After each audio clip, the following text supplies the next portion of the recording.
নন্দনন্দন কৃষ্ণ আর বিশ্বের বড় মহাধনী হলেন নন্দ রাজা। তার কি কোনো অভাব আছে? বাড়িতে 10টা 20টা চাকর রাখতে পারত। খালি বিশ্বের ধনী না, কৃষ্ণ ধনের ধনী। তার ছেলেকে কেন মাঠে ধেনু বর্ষচারণ করতে হবে? এই যে ধেনু বৎস,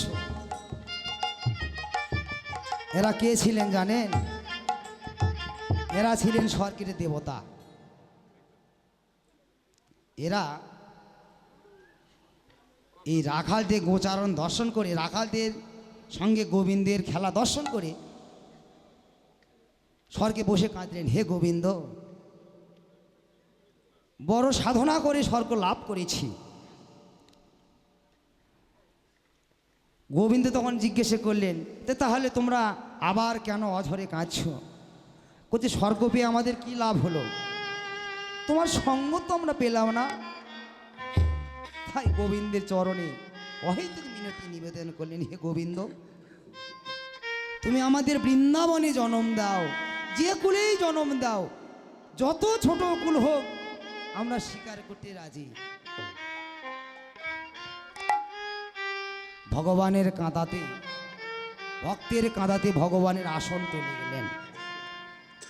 তখন বললেন, যাও, তোমরা যদি ছোট কুল স্বীকার করো তাহলে বৃন্দাবনে তোমাদের জন্ম হবে। বললেন, প্রভু ঠিক আছে। তখন করলো, যাও, তোমরা বৃন্দাবনে গিয়ে গাভী কুলে জন্মগ্রহণ করো, আমি গোচারণ করে আমি তোমাদের গোচারণ করব, আমি তোমাদের সঙ্গ করব। বললে, প্রভু তথাস্তু, তাই হবে। গাভীদের সদ্গতি হয়ে গেলেন, দেবতাদের, দেবীগণের হইলেন, দেবতারা রইলেন। তখন আবার কাছে বলে, হে দেবগণ, তোমরা কাঁদছো কেন? করছে, প্রভু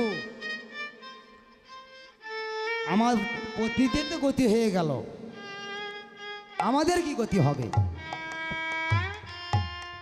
বললেন, ঠিক আছে, তোমরা বৃন্দাবনে গিয়ে মর্কট কুলে জন্মগ্রহণ করো।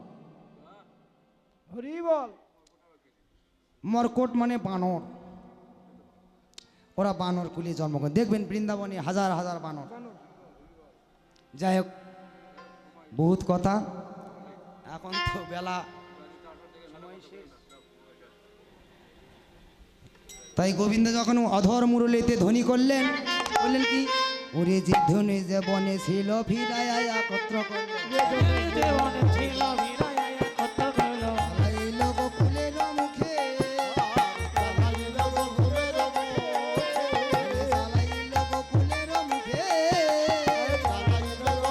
মুখে। বলল, শ্রীদাম, তোরা এই ধেনুবর্ষর পাল নিয়ে গিয়ে নন্দরাজার বাতানে রেখে মা যশোমতীর ঘরে পৌঁছে যাবে। আর যাবটে একটু আমার বিশ্রাম আছে ভাই।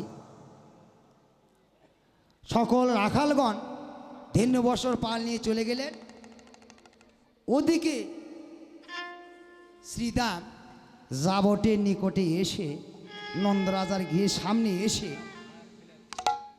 একটি বৃক্ষ ধরে কাঁদছেন, হাউ হাউ করে কাঁদছেন।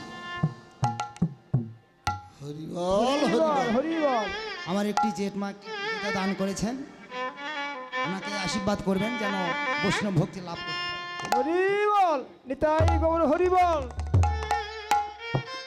শ্রীদাম যখন ওই বৃক্ষ ধরে কাঁদছে, কৃষ্ণ পিছনে রয়েছেন, এসে দেখে সকল সখাগণ চলে গেছেন। শ্রীদাম নন্দ গিয়ে সামনে আসে বৃক্ষ ধরে কাঁদছেন। বলে, আরে শ্রীদাম, তুই কেন যাসনি ভাই? তুই কেন বৃক্ষ ধরে এমন করে কাঁদছিস? তোর অন্তরে কি বা দুঃখ, কি বা বেদনা, বল না, আমায় একটু খুলে বল। বলছে, কানাই ভাই, বড় দুঃখের কথা। আমি কেন যাইনি জানিস? এই যে তোর সঙ্গ থেকে যে আমি বিতাড়িত হচ্ছি, প্রাণটা যাচ্ছে না রে কানা। বলছে আরে সীতাম যা না ভাই, কালকে তো আমরা মনে আবার আসবো, তার জন্য তুই কাঁদছিস কেন?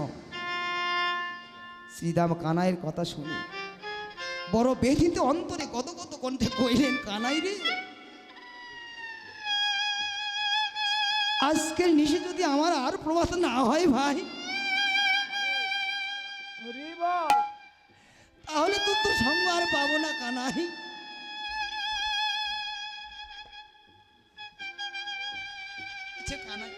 কানাই বলছে শ্রীরাম রে, দুঃখ করিস না ভাই, যা না ভাই যা। বলছে কানাই রে, এ কথাই আমি কইতেও নারী, সইতেও নারী। কানাই রে, এ কথা কইতে নারী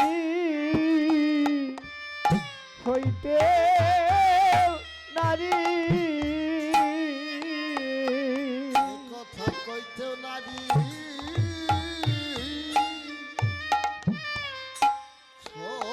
সইতেও নারী। কানাই, এ কথা কইতে নারী, সইতে নারী। এ কথা কইতেও নারী হইতে নারী, কানাই, কইতে নারী, হইতে নারী, হইতে নারী, হইতে নারী। করে ধিকি ধিকি জ্বলে মরি, আমি কইতে নারী, সইতে নারী। আরে ধিকি ধিকি জ্বলে মরি, কথা কইতে নারী হইতেও নারী, অন্তরে ধিকি ধিকি জ্বলে মরি, আমি কইতে নারী, সইতে নারী। আমি ধিকি ধিকি জ্বলে মরি, ধিকি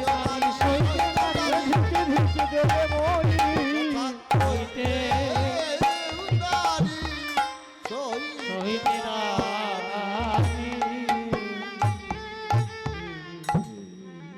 কানাইয়া বলল, শ্রীদাম দুঃখ করিস না ভাই, যা না।